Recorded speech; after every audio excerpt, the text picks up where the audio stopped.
Maxwell, welcome back for the sixth part of the interview. Well, 6 times we've been visiting, huh? Okay. Uh, there's so many things we could talk about continually, so I will leave it to you tonight as to whatever you want to talk about. If you have something in particular, if not, I have other things that we could talk about. So, okay. Do you consider yourself a pessimist? Do I think of myself? Are you optimistic or pessimistic? Oh, yeah, yeah. Uh, well, when I understand now. I hate to say this, but you asked me a question, so I'll have to answer it. But I'm not optimistic at all. No. But I suspect that there might be, I don't know for sure, but I think there might be some hope for the human race. But if there is, it will not come from this earth. There will be no, in my opinion, I've only been looking at this subject of the history of the world and how the world works, etc.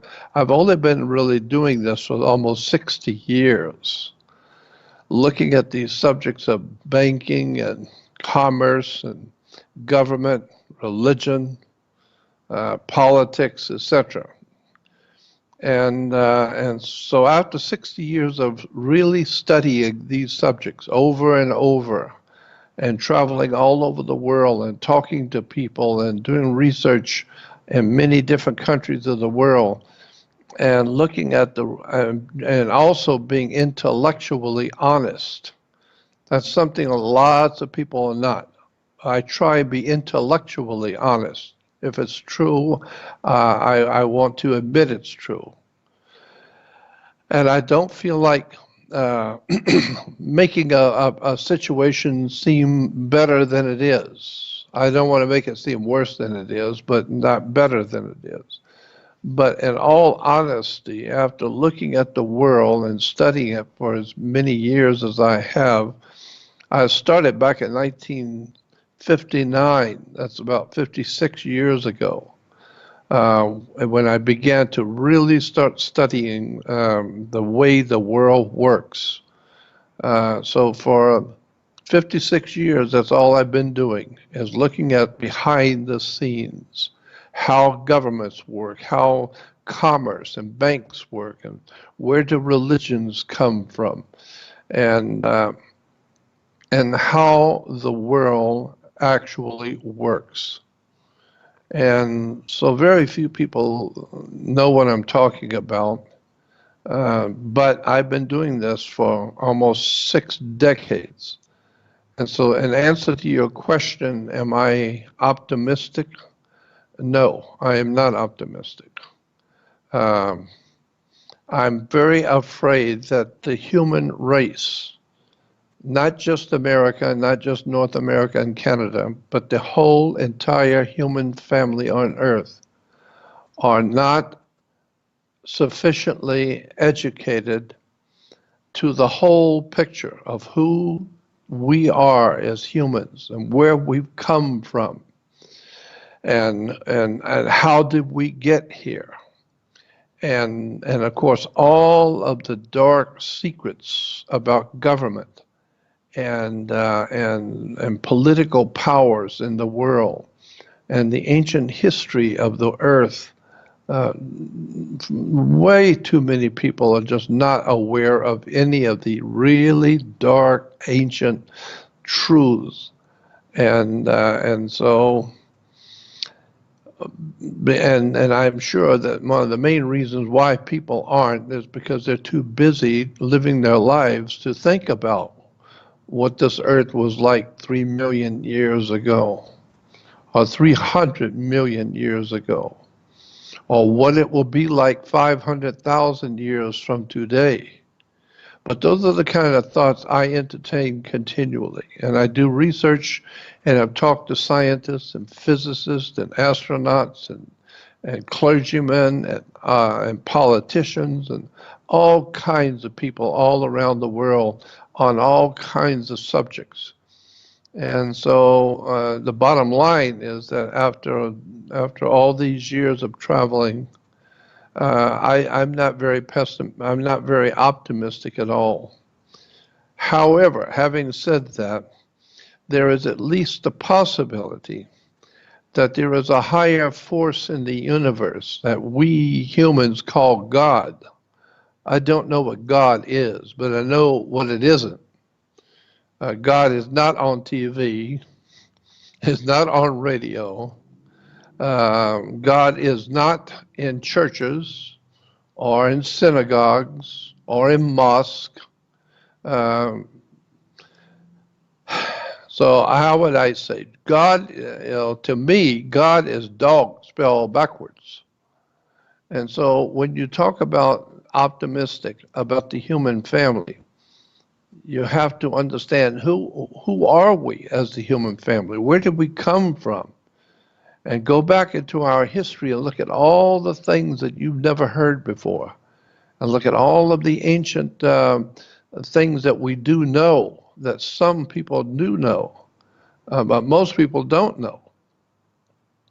And you'll begin to see what I'm talking about when I say I'm very pessimistic about our future. Not America, but the whole human race. I am totally convinced, beyond a shadow of a doubt, that there are other life forms on this earth highly intelligent, far more intelligent than we humans, and that they are here and have been here for God knows how long. I've said this to you before, but I think it bears witness again, that we find artifacts, handmade artifacts, found in the earth. They're called, if you want to look them up on the web, look up the word on the web, go to the web and go to image, where it's nothing but pictures. Go to image on the web and type in the word out, O-U-T, out of place, P-L-A-C-E, out of place, artifacts. Type in the word in image, out of place artifacts. And then you will see what I'm talking about. The thousands of strange things that have been found in this world that we know go back millions of years, with strange artifacts, handmade artifacts that have been found in the earth by mining companies when they go way down into the earth, mining, and go down thousands and thousands and thousands of feet and to strata, into the strata. That far down, the strata is 3.5 to 4 billion years old if you go down far enough. And we humans have drilled mines, especially in Africa and Central and South Africa in particular. There are mines that go down miles and miles and miles down. And even at that depth in the earth, it's in strata, which all scientists and paleontologists will agree that at that far down, the ground is at least 3.5 to 4 billion with a B, 4 billion years old, strata that far down in the earth. And yet, the miners are finding handmade jewelry, handmade artifacts, strange and beautiful trinkets and all kinds of strange things made by hand, and writing and pictures on them that we don't understand. We're finding things in the ocean. When we drill for oil, we go down into the ocean and drill down beneath the floor of the ocean, thousands of feet down below the floor of the ocean. And we're bringing up handmade artifacts.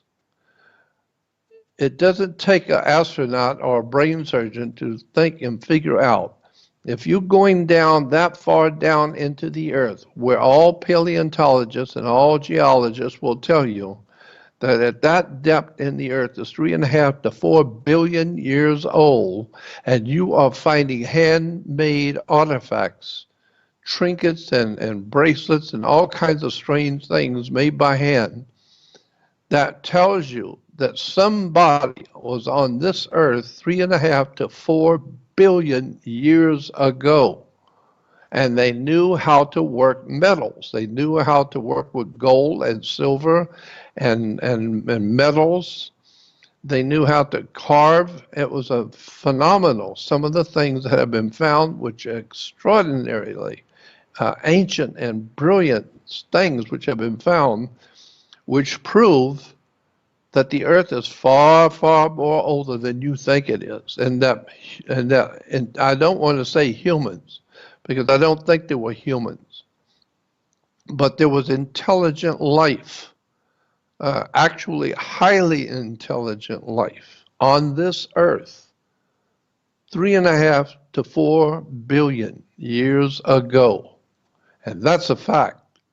If you go down, if you see all the handmade artifacts that have been brought up, and so many of those artifacts are on metals or rocks, stones, which are heavy, big stones which have been carved with minute accuracy, just an extraordinary display of brilliant handworking and artifacts that are found in the earth, way, way down.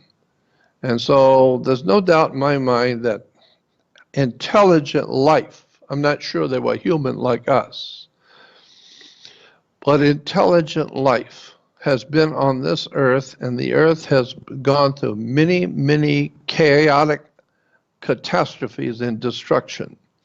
If you just look at the mountains around the world, if you just look at the mountains around the world, you will see the strata in the mountains going straight up. Well, they used to be laying down, but something happened, so it caused the mountains and built up huge mountains like Mount Everest. Whatever caused Mount Everest, it was flat at one time, and now it's miles high. So what I'm saying is that I'm not very optimistic about the human family, because we really don't understand our history. We don't know who we are. We don't know who made us, where we came from.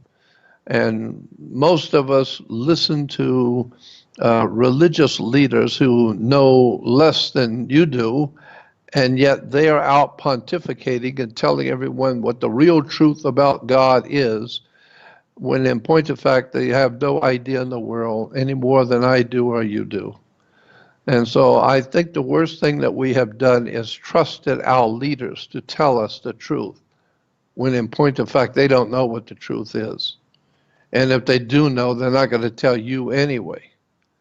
So I think in order to be optimistic, we would have to be a lot more educated, intellectually enlightened, and intellectually honest. If there was going to be any hope for us as a human family, of the human race. I don't see very much intellectual honesty in the world today. In the highly developed countries like Canada and America and Australia and New Zealand, intellectual honesty is almost non-existent. People are not intellectually honest about much of anything. They believe anything they want to believe, and they think anything they want to think, and they listen to their preachers and clergymen and their politicians and scientists, and never for a moment realize that these people are just being paid salaries to tell you what you want to hear. So, so that's the bottom line. As far as I'm concerned, any light at the end of the tunnel is a train coming.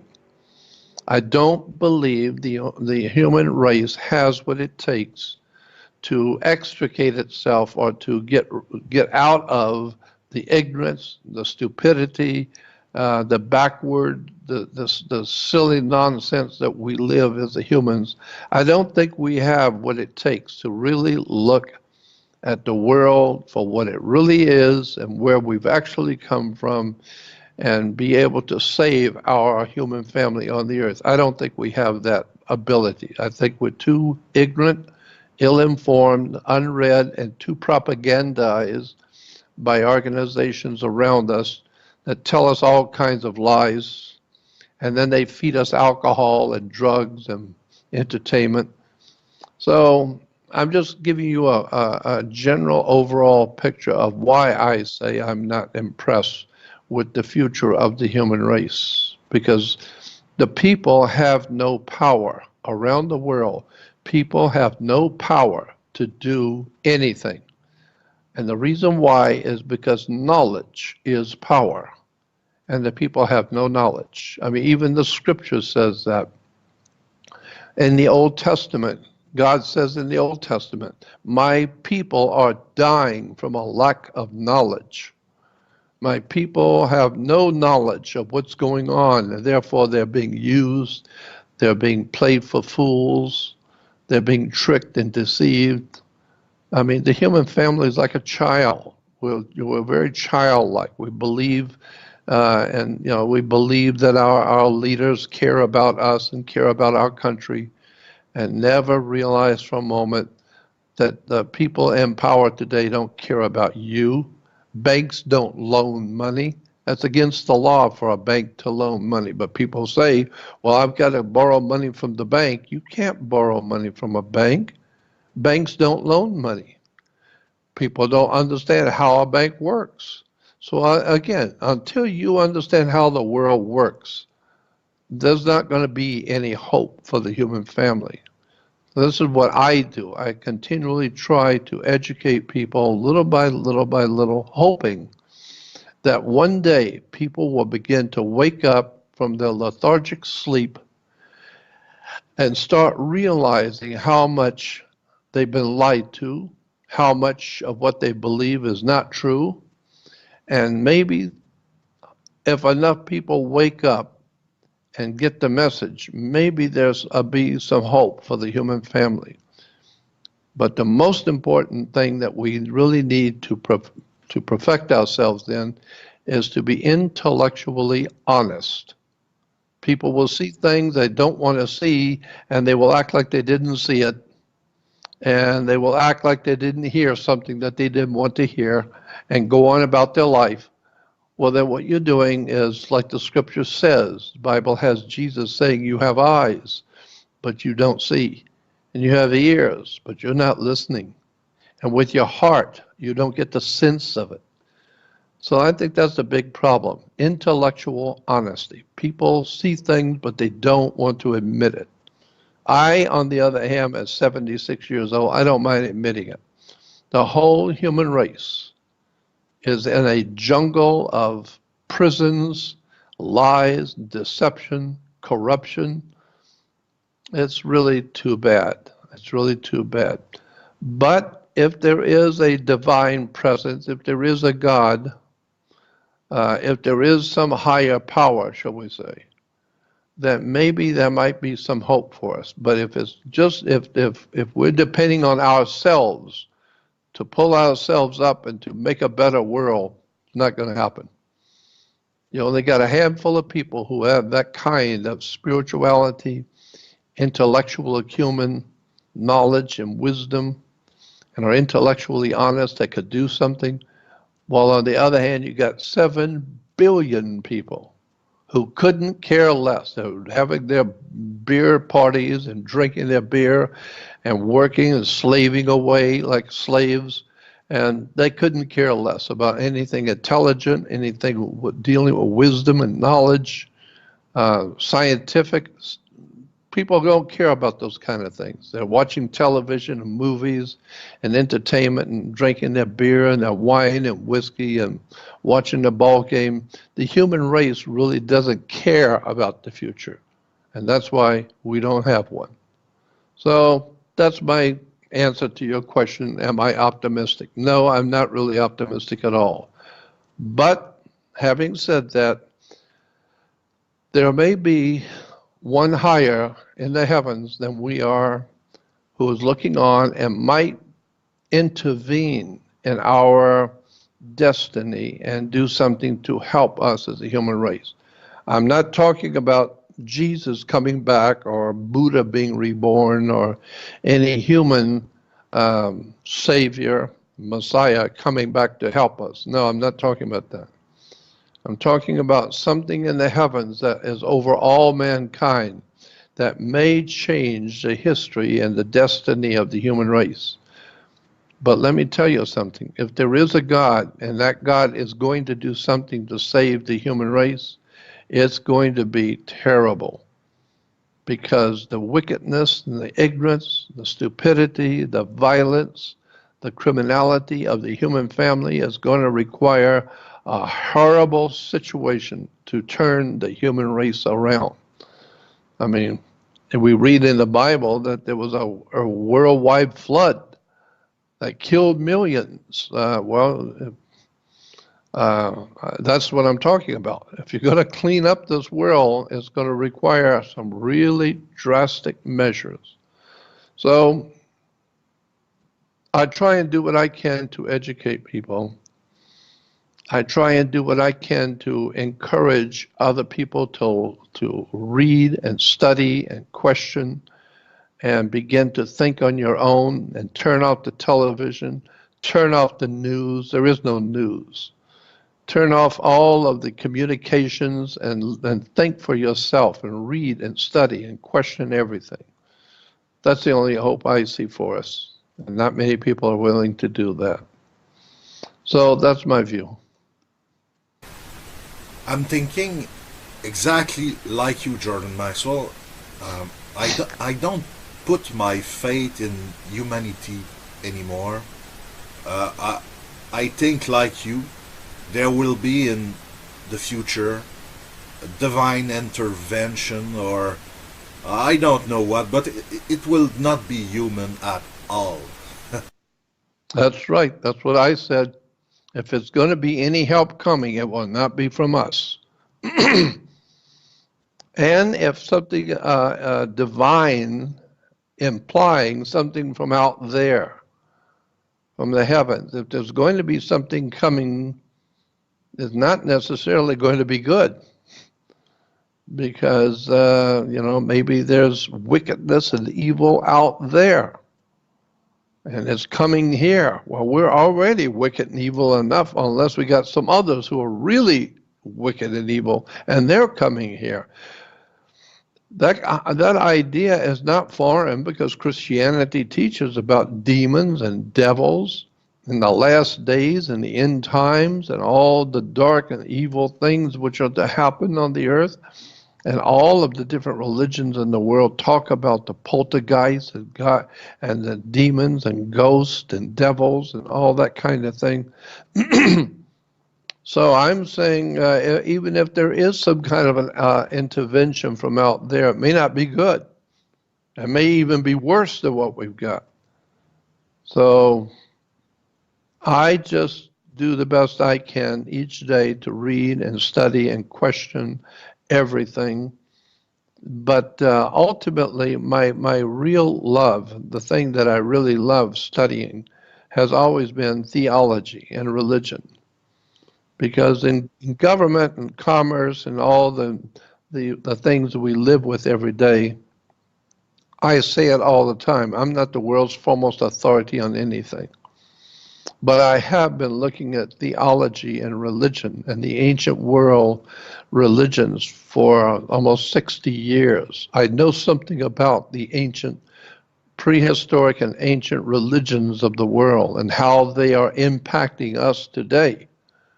We are still today, in the best of times, and the most advanced countries of the world are still worshiping the same ancient demonic depravity gods coming around 7,000 to 10,000 years ago. But people don't know that. Nobody is studying that. Even people who study religions are not interested to study it from my viewpoint. How does it affect our families? How does it affect your mind? Because even in universities and colleges, when you take comparative religion courses where you look at all the ancient religions, those courses are just academic, just to show you what people believe and what this person believes and what that religion teaches and what this religion teaches. But nobody is talking about how are these things affecting your family and your country and your life and your family's life, and what is actually going on. Is there something else going on this earth that somebody is feeding us all these ancient stories and causing us to continue worshiping these ancient gods? I'm telling you, there is a real story here. If you want to look at the story of theology and religion, it will be shocking to you. What we are doing when we call ourselves Christians, when we call ourselves Jews or Muslims, you have no idea in the world where all of these religions really actually came from. And you trace it back far enough and it's going to be frightening to you. I will guarantee you. That's a whole subject we could spend another 8 shows on just by itself, just religion, and where these religions have really come from, and what you're really doing when you belong to a particular religion. There's so much that is known, but most people are not intellectually honest. They don't want to know the truth. So, and like the Apostle Paul said in the New Testament, have I become your enemy because I tell you the truth? So if you find someone who's telling you the truth, you might hear things you don't want to hear. So that's why I always say, like the Apostle Paul, have I become your enemy because I'm telling you something you don't want to hear? I'm trying to help you to wake up before it's too late. So that's what I do. That's who I am. I'm a teacher, and I'm trying to educate the people who want to know. Now, I know the overwhelming majority are not interested, couldn't care less. But for those few people who really want to know, and for that few people who know that there's something wrong, we're being misled and lied to, and something's gone wrong, where the rich get richer and the poor get poorer. And religions, people praying to God all day long, while more bloodshed and more wars and more famines and more tragedies are happening. The more we pray to God, the worse things are getting. It's because we don't realize that the gods that we're praying to are ancient pagan gods from thousands of years ago. And most people don't want to hear that. So they'll continue to pray and ask for God's help and ask for God's protection. And the more they pray, the worse our world gets. It's because they don't realize the gods they're praying to are tens of thousands of years old and ancient pagan gods. It's an extraordinary story, and most people, like I said, are intellectually not willing to listen. They don't want to hear the truth. So I just do the best I can. But I always appreciate being on shows like yours, where I'm allowed to at least vent my frustrations and try and help other people to wake up. Because if we don't wake up, we as a human family do not have a very, very nice future coming. So that's what I feel like. That's what my thoughts are right now. Okay, for an interview with Project Avalon, you said that your soul is extraterrestrial. Do you still believe that in the present time? You see, the question has been asked for thousands of years. What are we humans? We have always realized that there are three parts to being human: mind, body, and spirit. A triune system we call humanity. It's mind, body, and spirit. What we're talking about is that we humans have brains, we have a mind. But all brains look the same, whether it's male or female, it doesn't matter. If you can line 50 brains up on a table, you cannot tell one brain from another. You can't tell whose brain you're looking at and who you're not. So you can't tell anything about a person by looking at a brain, because a brain is a brain. Everybody's got one. So that's the mind. Everyone has a body that's alive. And so all male bodies are built the same. All female bodies are built the same. So you can't tell anything about a human by the body. It's just a body and it's just a brain. So who are you then? Because your body is not important and your brain is not important. There is a scientific study that has been published just recently, within the past year or so, where multiple universities have done studies on the human brain and what is the human brain. We know it's magnificent, we know it's profoundly important, and it can do wonderful things, but what is the brain for? What is it doing? And they found that the brain is doing only one thing, which was interesting to me when I heard this. They discovered that the brain does only one thing and one thing only. It controls movement.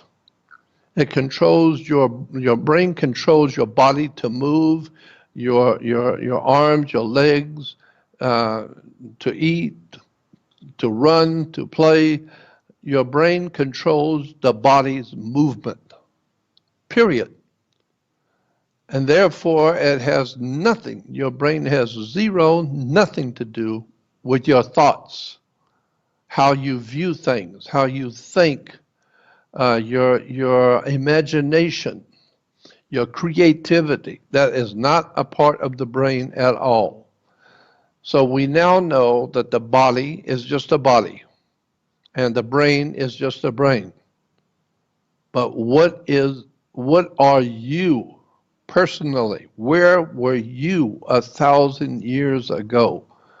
Your personality, who you are, the way you think, the way you maneuver your life each day, that's not your brain. So once you understand that your thoughts, your imagination, your dreams, your intuition, your wisdom, your understanding, that's not your mind. The brain only operates the physical body. It has nothing to do. And so the scientists said, when asked, well, where does all of this creativity for great musicians who create music and other people to do wonderful things in science and sports, etc., and have brilliant ideas for inventions and movies and television and inventing things, where does that come from? And the scientists will tell you, we have no idea. That has nothing to do with your brain, your mind at all, has nothing to do with your body. So that's why we have mind, body, and spirit, which implies that your brilliance and your intelligence and your wisdom and your creativity comes from the spirit world. Let me give you an example of what I'm talking about. Nikola Tesla, who gave us electrical lights and radio. Nikola Tesla was the father who gave us radio. And we're told Marconi. No, Marconi gave us nothing. Marconi stole. Marconi was a young man who asked Nikola Tesla for a job, and Nikola Tesla gave him a job, a young man looking for work.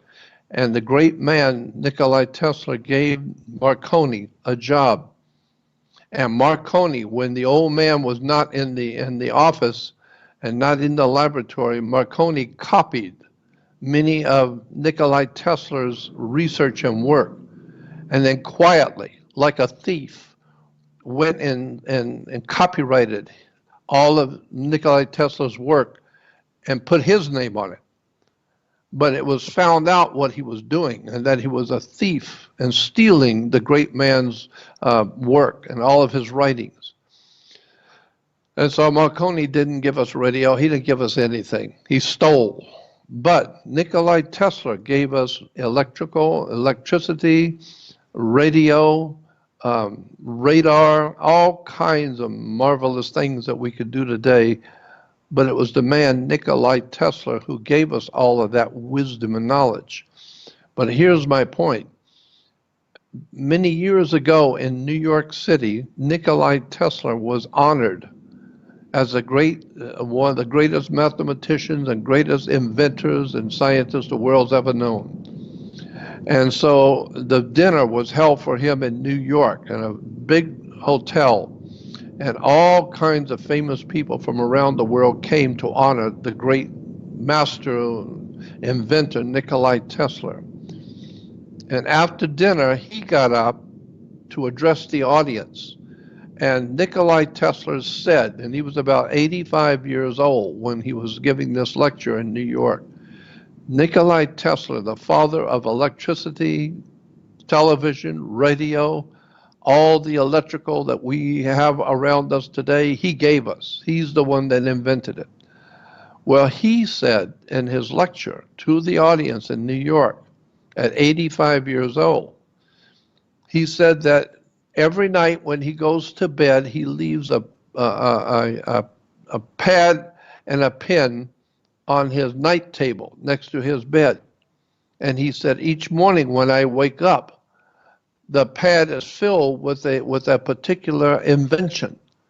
Somebody's writing down an invention and telling me how to do it and the way to do it and what it will do and how it will work and how to build it. And it's all written out.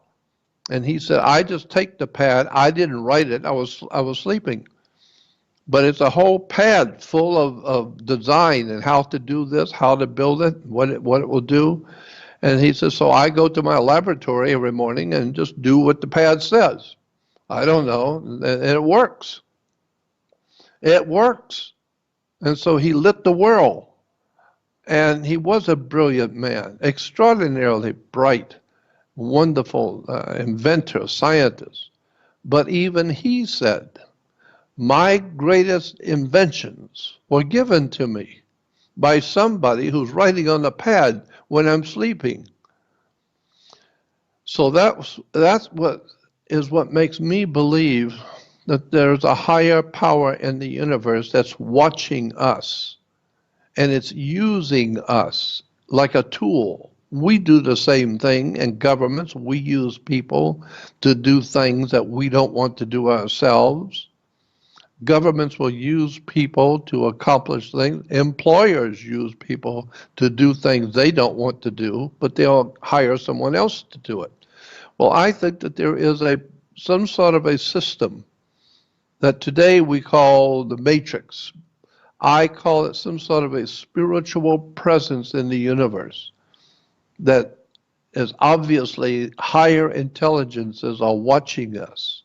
And they are spirits. I don't care what you call them, ghosts, or demons, or angels, or devils, or poltergeists, or jinns. I don't care what you call these entities which you cannot see but are highly intelligent and are here. You just don't see them, but they can see you.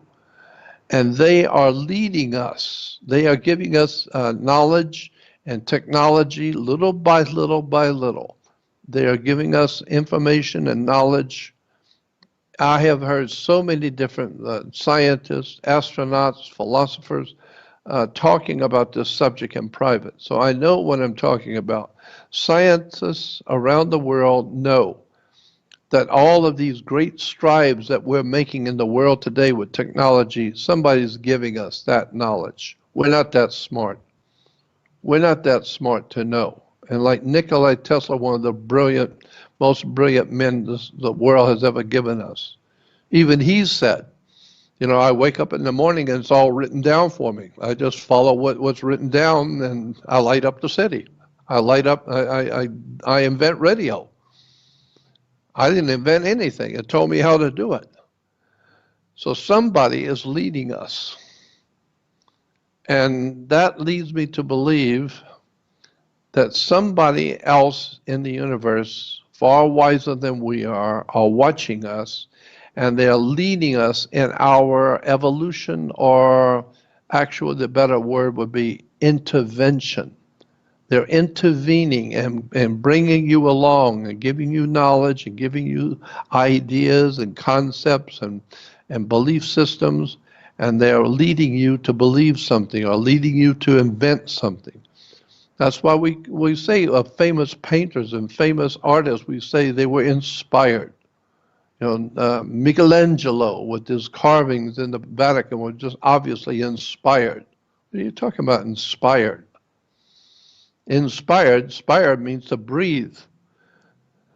And so inspire means someone is breathing into you ideas. They're giving you something. It's like breathing. They're breathing into you. They're inspiring. Or if there's a bunch of you sitting around a table quietly and you're all breathing together, that's called to conspire. So the bottom line is, I think the human family is now, as it always has been, being led and being given technology. Little by little by little, we're being given technology, and we think we're so incredibly smart. We're not very smart at all. Somebody is playing with us from out there. And there's no doubt in my mind whatsoever that there is, in point of fact, extraterrestrial life on this earth. They're called by our government, the United States government calls them EBs, spelled E-B-E, E-B-E, extraterrestrial biological entities, EBE, extraterrestrial biological entities. Who are they? We know that there are some alive today on the earth that are not from here. They're not coming from our earth. They've come from somewhere and they're alive today. And the military industrial complex has them. I'm just not very excited about the possibility of the human family on the earth, because I know how much the world does not know. And most people are ignorant, ill-informed, and they have been made that way. Their government makes them stupid. Bertrand Russell, the British philosopher and author and philosopher Bertrand Russell, he said an interesting quote. He said, when humans are born, they're born ignorant, but you have to go to school to be stupid. And so yeah. Today, when you're born, a child is not stupid. Children have beautiful minds and they're thinking about everything. They're questioning everything. If you just leave them alone and help them, encourage them to be scientists, encourage them to think and question everything, the child will grow up to be a brilliant scientist or philosophers or writers or do some wonderful thing for the human race, because that's what we humans are like. We have a potential to be great and spiritually great for our fellow man. But too many adults kill that desire in children. You just go to school. You go to school and learn how to drink your beer and play your ball game and go out and play games at the ball game and the football and the basketball and soccer ball and ping pong ball and bowling ball, and go play your ball games. Don't think about nothing. Just keep your mouth shut and go out and play your games. And so, with that kind of mentality running the world, today we have a world of mankind lost. Nobody seems to know from nothing. They don't know what's going on. Nobody knows how to fix anything. Nobody understands how a bank works, what military is, why we have police. Nobody seems to know how anything works. Why? Because we're purposely ignorant. We don't want to know. So what I'm saying is what I'm trying to do is educate people. And if it wasn't for the likes of people like you who have programs who want to know, because that's the big problem. Most people don't want to know. So I'm here for the people who want to know. And I can tell you there's a world of knowledge you've never been told before about the world you live in. So that's it. Jordan Maxwell, we speak a lot today about transhumanism. Is this a threat for humanity, or maybe a trick to change the human genome? Yes. We are being scientifically changed right now. There is a movement, there is a vast movement in the world, very high up in scientific circles, that is planning on changing the human race. We know that we have something called genetically modified foods, GMOs, genetically modified foods. And we're told to watch out for the genetically modified foods because they're very dangerous, because they affect your body and they affect your hormones. They affect everything in you because they're artificial. They're not normal. It's artificially genetically modified. But what you're not being told is that the idea for genetically modifying food is part of something bigger. And that is to the scientific community is working on how to genetically modify human beings, how to genetically modify us so that we can eat genetically modified foods. It's an extraordinarily frightening story about what is happening to us by people who are scientists who are being paid by governments, paid by wealthy financiers to play with us humans, and to recreate the human race to be something totally different than what we are today. And that's why you're seeing so much today, young people who have no respect for anything. They have no care. They don't show any compassion, no love, no concern for their fellow man. Too many young people are roaming the streets on drugs with violence and gangs and could not care less about all the important things that the human family needs, like government and respect for authority, etc., etc. It's because the whole human race is being redesigned scientifically. Something is happening to us as humans. Most people have no idea in the world of what I'm talking about. But let me tell you, 100 years from now, the world is not going to be like you think it is today. We're not going to have the same kind of humans on the earth as we do today. If you can see what we were like back in the 1700s and the 18 and 1900s, when families always cared for their grandfather, the grandmother, they always cared for their children, and people cared for each other, and it was always a very human society, and people loved and cared for each other, and families were very important. Today, families are not important. Today, you can have children, you don't have to have a family.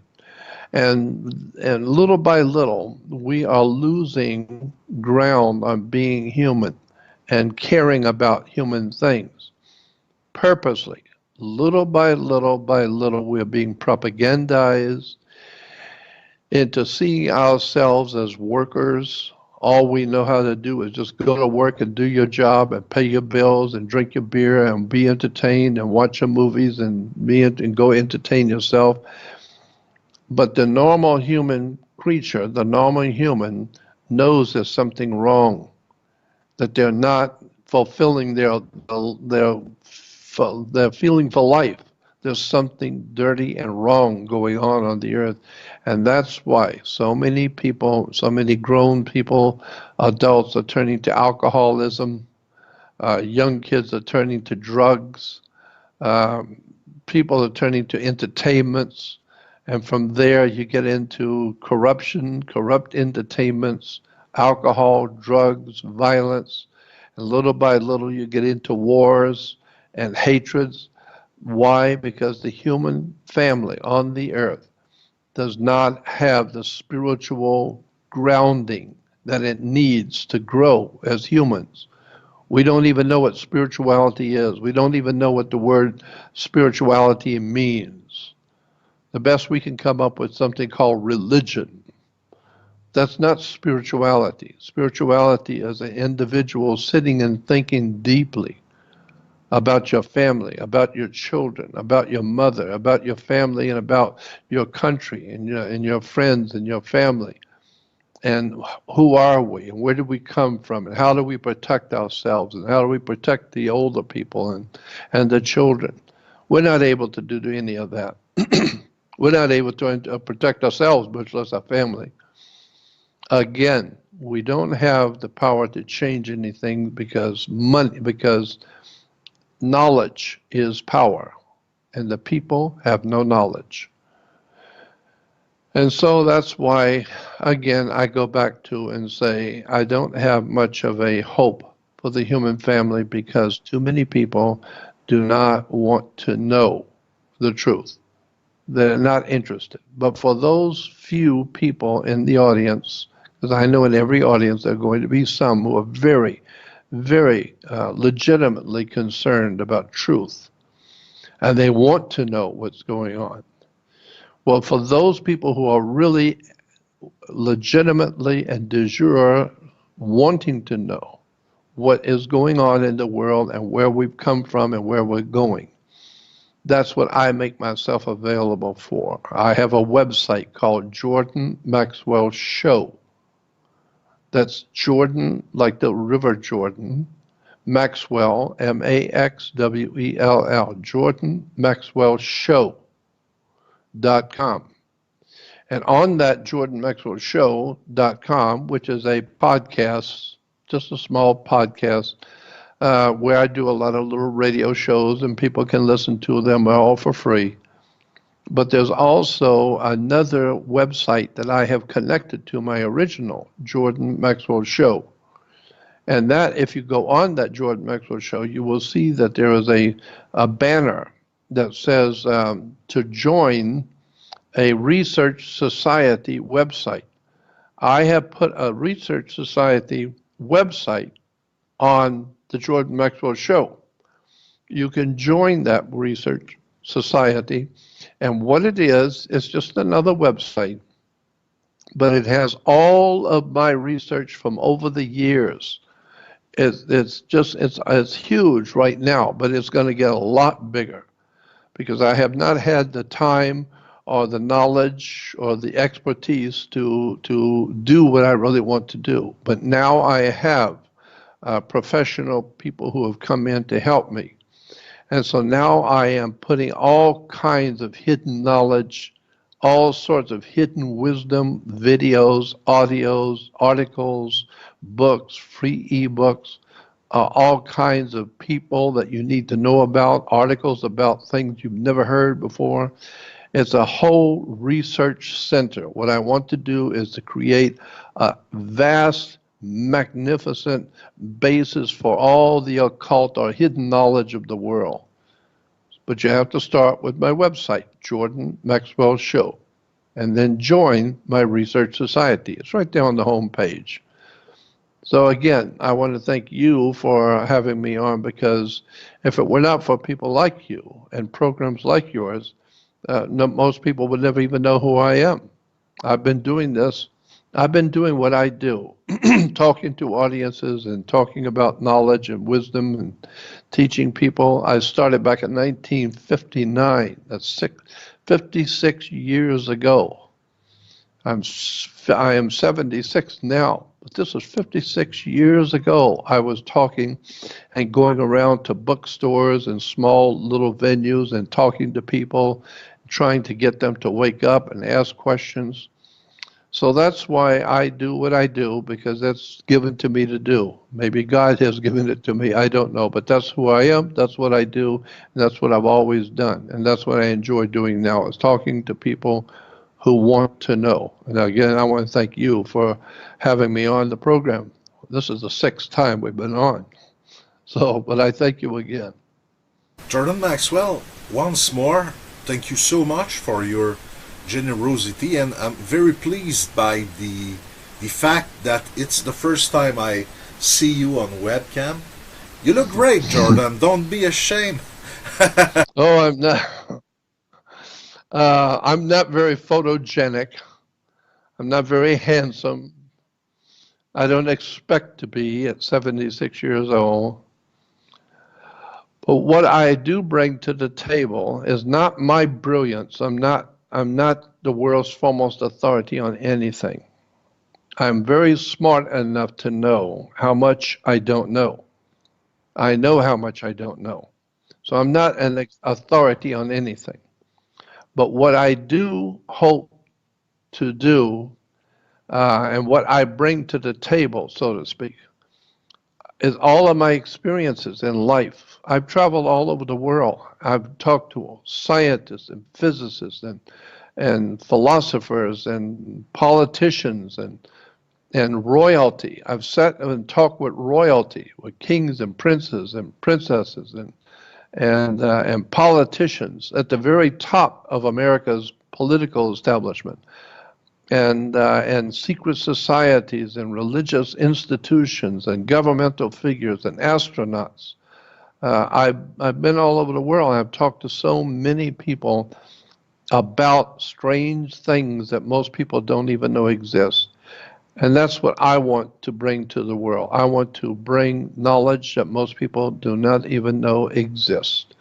And believe me, I've been doing it for 56 years. I haven't even scraped the surface tonight of what's really out there, how banks really work. Who are the police department? Why do you call them police? Why do you have banking? Why do you have school? Where did that word come from? Once you begin to break down words and terms and the etymology of words and find out where things have come from and how far back your religions really go and the basis for your beliefs and what you believe, you will be absolutely startled to find out how much you didn't know. And that's why somebody said a long time ago that that insanity is doing the same things over and over and over each day, but expecting a different result. So if we continue to worship the same old ancient religions and gods that we have been for thousands of years, if we're continually crawling on our knees and playing like fools, believing our politicians and believing the government, and hoping that the government will do this and hoping that the government will do that, if you're going to continue to believe and hope and pray to gods, the ancient pagan gods, and never ever wake up to find out what the world really is, where it's come from, who you are, and where you're going when you leave here. The world is a very dark place, and I'm trying my best to shed a little light in a world of darkness.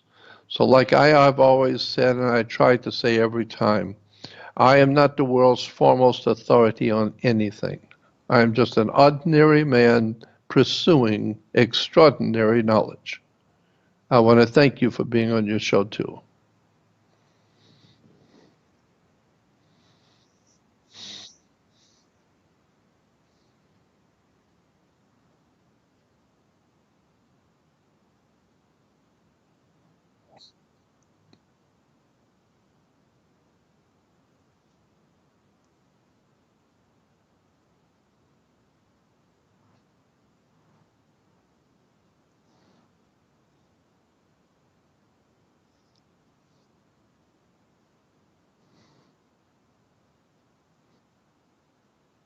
Yeah.